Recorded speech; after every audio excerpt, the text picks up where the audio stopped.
Alors, une news sur Frandroid. Peugeot 308, une version électrique semble se confirmer pour fin 2021. Alors ça, c'est bien. Ah bah, vous savez quoi? C'est pour concurrencer la Mégane électrique. Voilà, tout simplement. Ils vont faire ça, et ils ont raison. En même temps, ils ont raison. La nouvelle génération de Peugeot 308 devrait avoir le droit à une version hybride et 100% électrique. Alors, hybride rechargeable, on précise.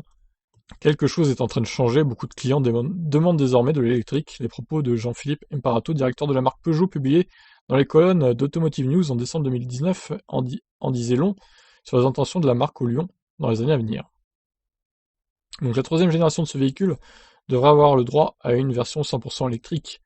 Aux côtés d'une variante hybride rechargeable, ces deux motorisations sont en effet envisagées par la marque, en plus des déclinaisons essence et diesel qui fait preuve ici d'une belle flexibilité pour proposer le choix le plus large aux consommateurs.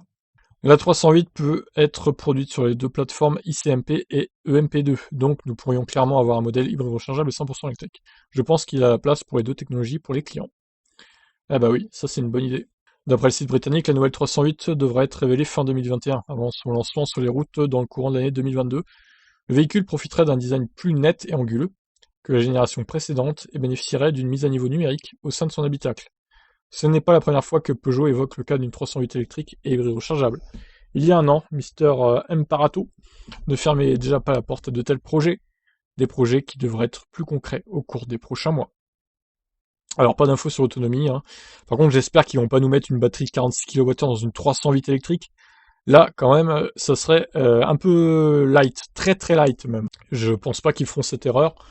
Il faudrait au moins mettre une batterie de 64, ouais, voire 70 kWh, pourquoi pas. Ça pourrait être pas mal. Non, au moins 60 quoi, au moins minimum 60. C'est le minimum syndical pour une voiture de cette taille je pense. Parce que là quand même la i208 avec ses pauvres 46 kWh utiles, ça va pas bien loin quand même, hein. Mais bon, pour la ville, évidemment, ça peut suffire. Reste à voir son prix également. Donc, il faudra pas un prix trop cher par rapport à la Mégane e-Vision qui arrivera aussi fin 2021. Je vous laisse donc réagir. Qu'est-ce que vous en pensez? Ciao!